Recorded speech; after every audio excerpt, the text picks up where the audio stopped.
Okay, we'll have Jojo continue and wrap up this portion on the power issues both in Mindanao and on the national scene, particularly in reference to the ERC, new rules, no? And then we will discuss the crisis naman in justice on the issue of justice in Mindanao. Okay, Jojo, complete the story there. I'm disappointed because after the expose of the 10 billion WESM scandal, para ba yung ERC started meditating on what to do, veering towards protecting or reviewing their mandate, kasi nakalimutan nila eh. Akala nila ang trabaho nila ay para sa pagprotektar ng negosyo ng Meralco. Then they had to be reminded that you are there not to protect the business of big businessmen in the electricity business, but to protect the consumer. So marami silang review. Pero ito, natanggap ko lang yung sa internet yung isang araw lang, nakikita ko na naman. Meron namang, this is a plot. This is a plot to continue the status quo. So I'm beginning to believe that this ERC, ipakikitang tao lang na sinasabi nila na may ginagawa sila mabuti para sa consumer. You were giving the new commissioners of the ERC, yes, the benefit of the doubt. I remember that. You're saying Tarok ba? Si Tarok? At saka si dalawa o tatlong bago dyan, ano? Si Tarok, si Aina Sirit, at saka si yung commissioner noon. Yung mataba. But maybe these are the remnants of the mafia inside ERC. Nagpapalulusot na naman sila para baka pangbaon ito, whatever it is. Jojo, the reality is the appointing power is the president. Yes. And if the president in 2012 told, in conjunction with Serge Osmeña, another high authority, a senator, told the people of Mindanao, you just accept the high prices. Yeah. Instead of saying, we will help you lower the prices. That's right. In fairness to these new commissioners, they will say that we are not part of that. I still believe that the remnants of the Meralco mafia inside, I will be vocal in saying this. Hindi ako matatakot kasi yan talaga ang nangyayari. May mga old guards pa dyan na nagpapalusot pa. Well, I will also add, and I will say frankly, the new commissioners either resign if they really want to protect the people and say, this is wrong, I resign as a symbolic act, but they will not resign. That's 100,000 a month salary at least, plus many privileges. So these are not good public servants. They are appointed to follow. But I attended one hearing about this, and I really lambasted ERC in front of everybody there. Anong reaction nila? They were quiet and accepted all my statements and my comments. Sabi naman nila, as long as somebody opposes it, that's what I'm doing. Okay. Otherwise, They will not approve it so long as somebody opposes it?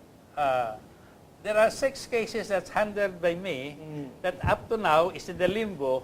In the Supreme Court and the Or RTC sometimes they just don't act on it. and the ERC. It slips there, That's but they right. cannot act on it. Like for example, Meralco is charging consumers without any legal basis because there is no approval for the rates of Meralco up to now because I have questioned it. The rates of Meralco should only be 50% of what they are collecting now. So, but you're not even a senator or congressman.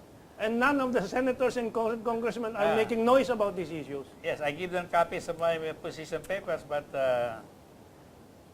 Well, let us hope. I still hope that as long as they have not approved anything yet, then because the last time they approved something, I went to the Supreme Court.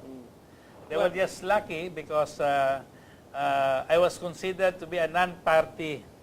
But the Supreme Court said, you go back there and do it the right way. Now, I am doing it the right way. They have not yet approved something that I have opposed. Okay? These are six major acts of applications of Meralco that has not been approved. It is in a limbo. So, it is still possible that all this can be returned. So this is the process now. I will give ERC a few months more to act on it, or I will ask them all to resign. Okay, so we will monitor and we will continue to push these issues of Jojo Borja. We'll help in the media. There are some young congressmen. Yeah. I'm hoping to arrange meetings with you because they're very curious. You know? So that's the power situation. Let's get an update first from our friend Al on the situation of the refugees in Zamboanga, and then your reflections now as things evolve on the comprehensive agreement on Bangsamoro. Please, Al. Well, I've been in Zamboanga during the crisis, about 9 days. When was this again? So we situate the time frame. About 6 months Yeah. na. 6 months ago. Tagal Yeah. lang yan. No? And since then, I visited Zamboanga twice instead for a couple of days. If you look at the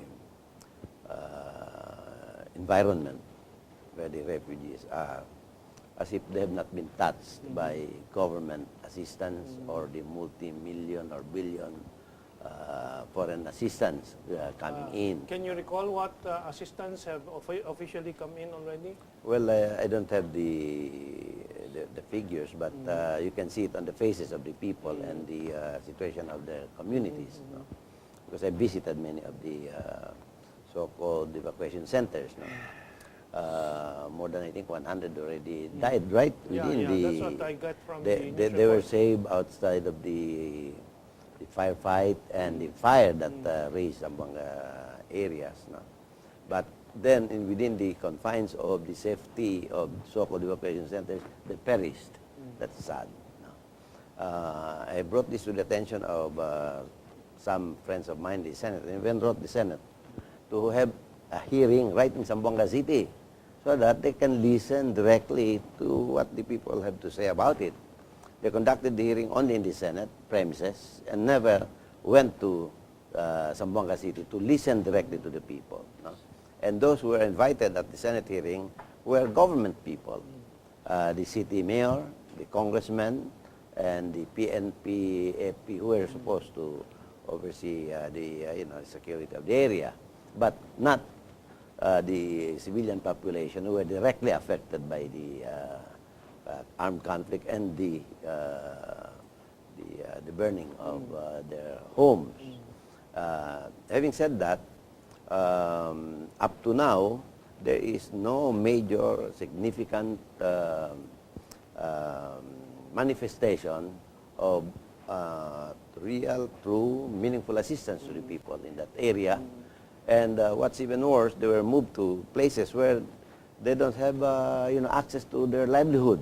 For instance, the Badjaos, the Samas, they're supposed to be nearby, the coastal areas so that may access sila doon. And nandun sila sa interior. And so, with many who do not have access to their livelihood. Question now, what should happen? Government is not taking action to alleviate the suffering and to find a permanent and durable solution to the homelessness of these refugees. That's the impression I get from what I hear. No? What should we do? What can we do to help the refugees? Well, first of all, maybe it's water under the bridge, no? This situation should not have happened in the first place. If the mayor of Zamboanga City and the leaders in that area, Bing Climaco, if they only stood firmly not to have Zamboanga as the fighting, scene of the theater between the MNLF and the government, that could have been avoided. But that's a postscript, no? Now, having said that, I've been hearing that this Bing is really turns out to be a problem. yeah. In terms of her inability to govern, a lack of experience, I understand. She was a congresswoman at one time before she became mayor. No? But she's from the family of Cesar Cesar Climaco. Climaco. Well, Married to Lobregat, no? no, she's a Climaco. She's a Climaco Yeah. talaga. And that's the situation we have in Zamboanga City. Sige. And, So, Zamboanga. yeah. Now, let's go to the comprehensive agreement on Bangsamoro. Before we started the discussion on air, I asked if there has ever been a referendum in support of the MILF's leadership there. The referendum or plebiscite will happen after the signing of the bill into law by the president. That's the process that they will have. But before that, what has happened is that in the process of the negotiations up to firming up of the agreement, it is not inclusive in terms of approach. So you have the Moro National Liberation Front outside of the loop, the Sultanate of Sulu, North Borneo, out of the loop, and many professionals of My consequence. impression there is they wanted to impose a set of leadership so that they can have an advantage in the referendum. Instead of the reverse, where you have a referendum to put up a leadership first before you set up everything else. No? Well, that's the process they have. No? Having said that, the issue now is this: does this agreement really govern the entire of the so-called armed region? No? Then how does it affect ARM now? Well, it has many effects. First of all, the ARM was a product of the intense, extensive, exhaustive, negotiations. Only And all the stakeholders were involved. Only those that choose the arm are Yes. now going to a referendum, or are there other All, areas? including those who have chosen to But be I understand Marawi is not joining.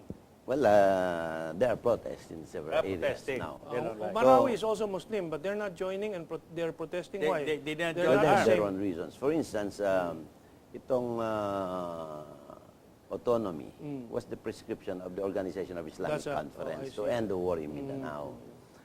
These were the parting of ways between Salamat and Miswari came about. No?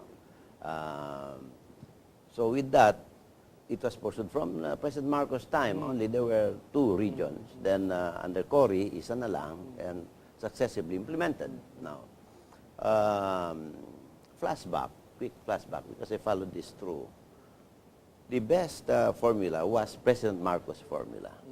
After the signing of the Tripoli Agreement, he set up two so-called regional commissions, Region 9 and Region 12. I was executive director, organized the Region 9 Commission.